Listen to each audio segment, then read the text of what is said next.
the way I could tell how stoned I was how long it took me to cough. If I was really stoned, I'd be like,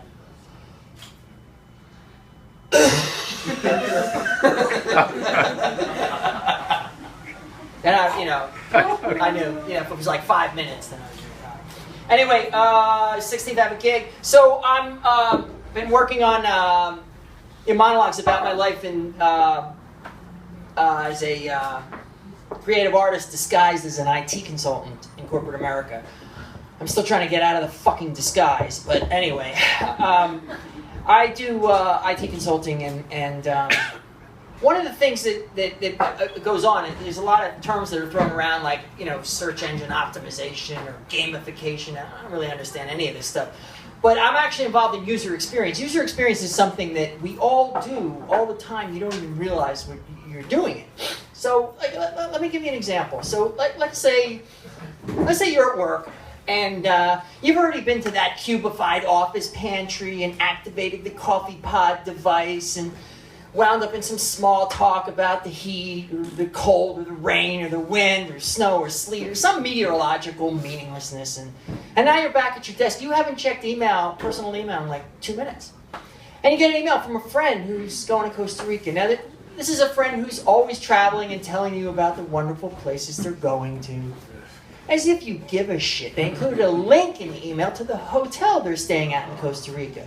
Now, you're not doing anything remotely related to Costa Rica or travel or hotels. You're like, let me just click on the link. It's probably not that nice a hotel. And you're looking at the fucking hotel, and it's really fucking nice. And it's right next to a fucking mango plantation. And you're really into mangoes lately. You remember the guy at the fruit stand told you it's like 37 different kinds of mangoes. And then you saw some headline on CNN.com about a mango tree disease that's wiping them out. And the mango tree disease and the 37 different kinds and the guy and the hotel's mango plantation all combine into a triangular shuriken of thought that stabs an impulsive spot in your brain. And you got to find out more about mangoes now. So you go to Google, you type in mango. Google returns 347 million results in 0.86 seconds. You click on the first link. Now you're at a website that has more information about mangoes than you ever knew existed. The mango pit was used by the Aztecs as a fertility symbol.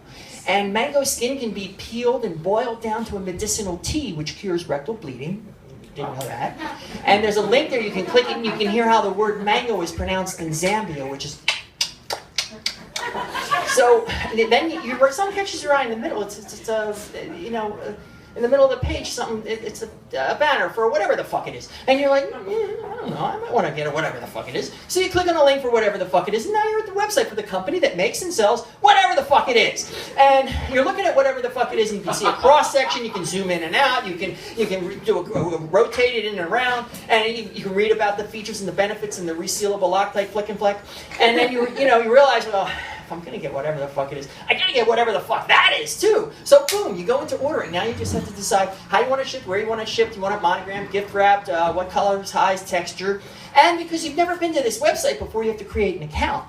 So you create an account, a username, and the password. Passwords need to be between 9 and 72 characters. Whoa. Must contain a number, a letter, an umlaut, and a diphthong. And put that in, hit submit, and then confirm, and boom, you get an email. Your order has been placed. And then you're going to get a whole bunch more emails that say your order was placed, and now it's being processed. And then your order was processed, and now it's being packaged. And then your order was processed and packaged, and now it's being shipped. And there'll be a tracking number in the shipping email. And you can go to DHL or USPS or LMNOP or whatever, and you can go and see your package going through the system, tracking along. You can see it going down the conveyor belt with all the other little packages, and you can see it go up the conveyor belt with all the other little packages in the distribution center, and then you can see it leaves the distribution center and it gets on the 1209 out of Reno. It's on C29B. It's sitting next to the fat guy who snores, and then your package gets a little closer to another distribution center, and it's going up and down the conveyor belts, and you're watching this all on your computer, and then your package leaves that distribution center. Now it's on a truck A6509. Truck A6509 is driven by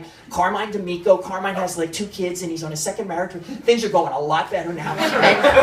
And you know, it's the package is a third shelf from the bottom, 4/5 the way the back of the truck. You can see that all on your machine. Anyway, so all of that stuff I was just describing, the mango tree disease and the resealable Loctite flick and fleck and whatever the fuck it is, and the tracking number and the email and everything, all of that's a user experience. And it's all my fault.